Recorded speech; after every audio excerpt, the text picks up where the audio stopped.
বছর প্রায় ঘনিয়ে এসেছে, আর এই ব্লগটা হয়তো আস্তে আস্তে আমরা সবাই নতুন বছরে পা দিয়ে ফেলবো। তাই তোমাদের সকলকে জানিয়ে রাখি, এই নতুন বছর তোমাদের সবার যেন খুব ভালোভাবে এবং সুস্থভাবে কাটুক। দিনটা ছিল 21শে ডিসেম্বর 2024। পৌঁছে গেলাম আবার ট্রেন ধরে এনজেপি স্টেশন। এনজেপি স্টেশন থেকে গাড়ি নিয়ে বেরিয়ে পড়লাম দার্জিলিংয়ের এক অপরিচিত ছোট্ট অফবিট ডেস্টিনেশন থাপাগাঁও।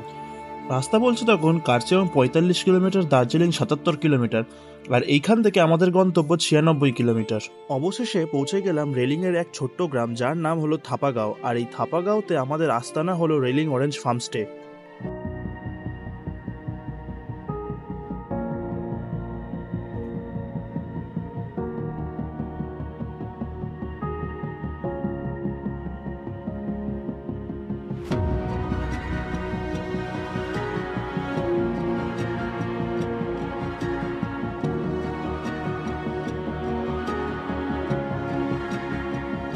এই হলো ঠিক ভিউটা আমাদের হোমস্টের, আর এইটা হলো হোমস্টের গার্ডেন এরিয়া। আর তোমরা আমাদের কটেজটা দেখতেই পাচ্ছ, এই দুটো ওপরের কটেজ আমাদের, এটা হলো ব্যাম্বু কটেজ। তাছাড়া তোমরা আরেকটা অপশান পেয়ে যাবে এখানে স্টোন কটেজের, যেটা ওখানে রয়েছে। টোটাল এখানে 3টে তোমরা কটেজ অপশান অ্যাভেলেবেল পেয়ে যাবে। আর এই জায়গাটা হলো একটা সিটিং অ্যারেঞ্জমেন্ট করা আছে, যেখানে তোমরা ইভিনিং একটু কোয়ালিটি টাইম স্পেন্ড করতে পারো এই মাউন্টেন ভিউকে সঙ্গে নিয়ে। যেটা বললাম, এটা পুরো ব্যাম্বু দিয়ে বানানো কটেজটা। আর বাইরে থেকে কটেজের ভিউটা ঠিক এরকম। একটা মিরর পেয়ে যাবে, সঙ্গে দুটো ডাবল সাইজের বেড, আর রুম থেকে ঠিক এরকম একটা ভিউ পেয়ে যাবে। আর এই বেডটা স্পেশালি তোমরা এখানে শুয়ে শুয়ে জাস্ট একটা মাউন্টেনের একটা বিশাল ভিউ নিতে পারবে। এই হলো রুম থেকে বেরিয়ে ব্যালকানি স্পেস, আর সামনেই তোমরা পেয়ে যাবে এই গার্ডেন এরিয়া। আর এই গার্ডেন এরিয়া থেকে ডিরেক্ট তোমরা একটা ভ্যালির অসাধারণ ভিউ তোমরা দেখতে পাবে। আর এই হলো হোমস্টে ডাইনিং এরিয়া, আর ডাইনিং এরিয়ার পাশ থেকে একদম একটা রাস্তা নেমে যাচ্ছে। এখানে তোমরা পেয়ে যাবে বনফায়ার করা আর চিকেন বারবিকিউ করার অপশান এই ভিউর সঙ্গে।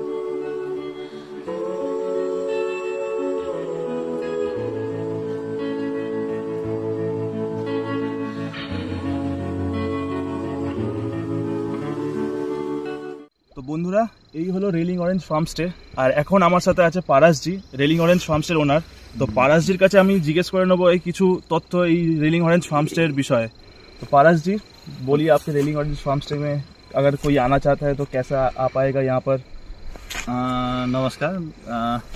यहाँ कोई आना चाहे तो सर यहाँ से प्राय तो सिलगुड़ी होकर ही आता है सर। सिलगुड़ी और दार्जिलिंग, सिलगुड़ी से दार्जिलिंग होकर भी आ सकता है सर। और 3 रास्ता है एक्चुअली, और मिरिक होकर भी आ सकते हैं और सिक्किम होकर भी आ सकते हैं सर।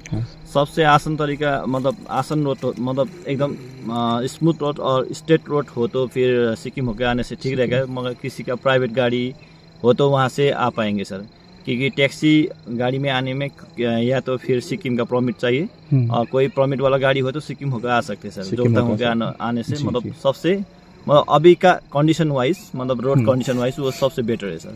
नहीं तो सबसे नजदीक पड़ता है मिरिक से, मगर मिरिक से आपको माने भंजंग तक तो रास्ता एकदम सही रहेगा। उसके बाद 8-10 किलोमीटर थोड़ा ऑफ रोड हो जाएगा सर। और दार्जिलिंग मतलब जामुनी होकर आता है, और एक बाईपास मतलब गुम होकर आता है सर। जी जी।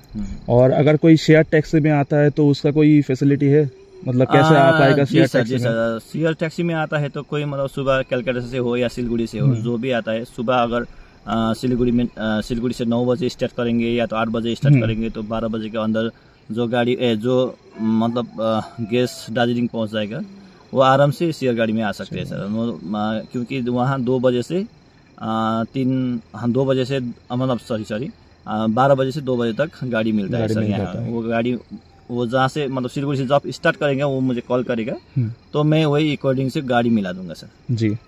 तो और इस अभी ये कॉटेज का तारीफ कितना है, सीजनल ऑफ सीजन?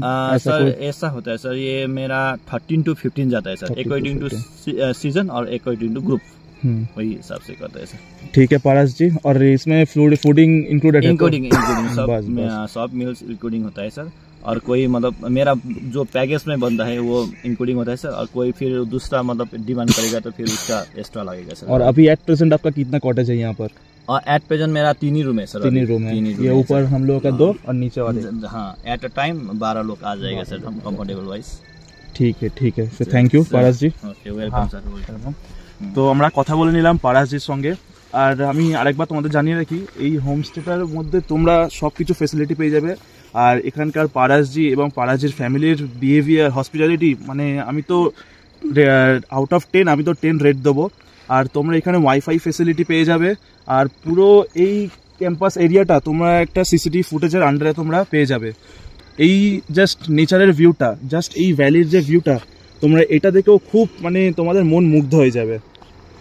লাঞ্চে তোমরা পেয়ে যাবে এরকম কাঁসার থালায় গরম গরম ভাত, সঙ্গে আছে ডাল, ডিমের কারি, স্কোয়াশ, আলু ভাজি, সালাড আর পাঁপড়।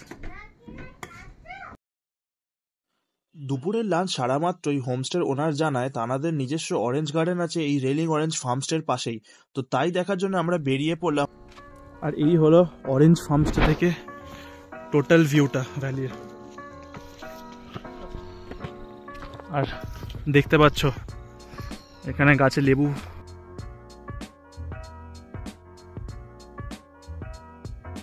এটা হলো হোমস্টের ইভিনিং ভিউ, লাইটের ডেকোরেশন।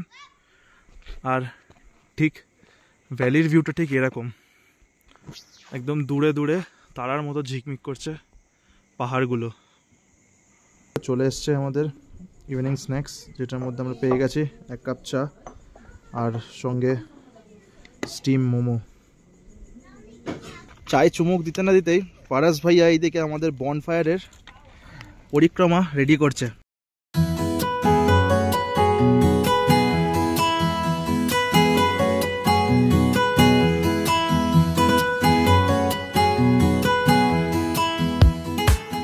আজ অনেকটা জার্নি করার ফলে শরীরটা খুব ক্লান্ত হয়ে গেছিল। তবে এই রেলিং অরেঞ্জ ফার্মস্টেতে আজ আমাদের একটা রাতের গল্প, কারণ কাল আমাদের আবার রওনা দিতে হবে আর এক অফবিট ডেস্টিনেশনের উদ্দেশ্যে।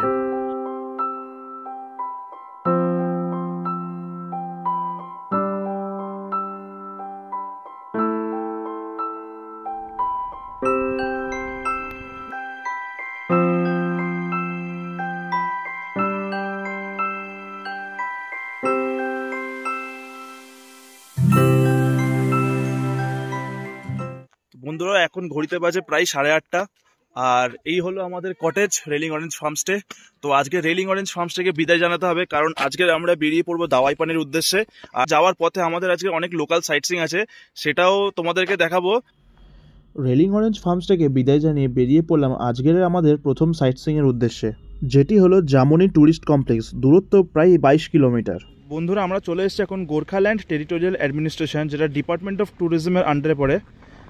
আর এই হলো ঠিক এন্ট্রেন্সের ভিউটা, জাস্ট একটা ভ্যালি ভিউ আছে তোমরা এখানে পাবে। এখানে একটা শিবা স্ট্যাচু আছে।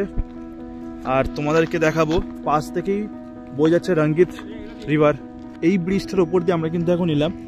এই ব্রিজটা থেকে নেমেই রাইট সাইডে টার্ন নেই, ঠিক এই ভিউটা তোমরা পাবে, প্রপার গ্রিনারি, এইরকম অ্যাম্বিয়েন্স। আর এই হলো জামনি প্রজেক্ট, যেটা চালু হয়েছিল অনেক বছর আগে, তবে এখন বন্ধ হয়ে আছে, কোনো মেনটেন্যান্স নেই, তাই লুকটা ঠিক এরকম।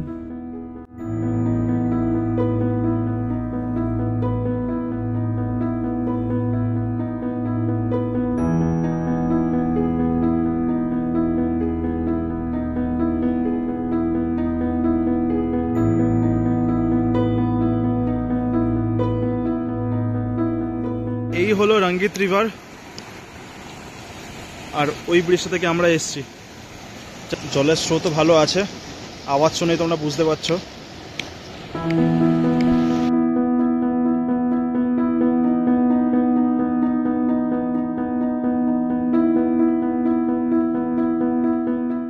রঙ্গিত রিভার থেকে ঠিক রাইট সাইডে এরকম তোমরা একটা হ্যাঙ্গিং ব্রিজ দেখতে পাবে, যেটার বয়স অনেকটাই। আর এখানে হ্যাঙ্গিং ব্রিজ থেকে ভিউটা জাস্ট এরকম।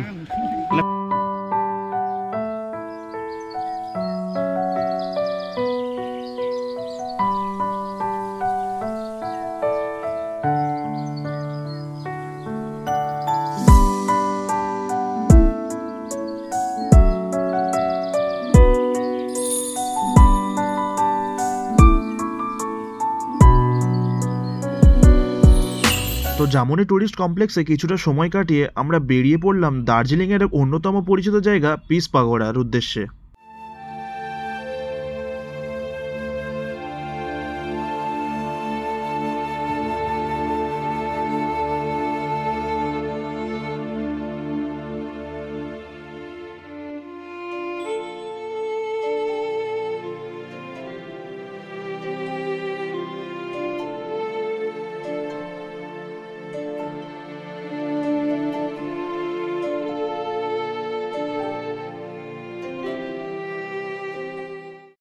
পিস পাগোড়া থেকে বেরিয়ে পড়লাম বাতাসিয়া লুপের দিকে, আর বাতাসিয়া লুপে ঢুকতে না ঢুকতে চারিদিকটা যেন মেঘের চাদরে ঢেকে গেছে। আমরা এখন চলে এসেছি বাতাসিয়া লুপ, আর এই হলো টিকিট, পার হেড 50 রুপিস।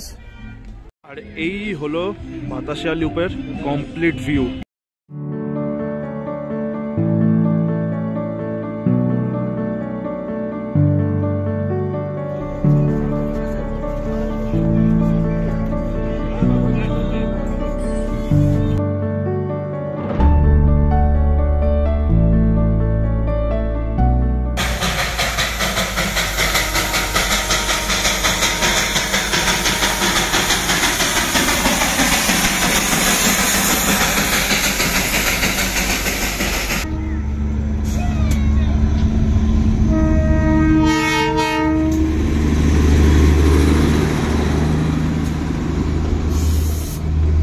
বন্ধুরা, এই এপিসোডটা আমি এখানে শেষ করলাম। এপিসোড 1টা ভালো লেগে থাকলে অবশ্যই ভিডিওটিকে লাইক, কমেন্ট অ্যান্ড শেয়ার করে দিও।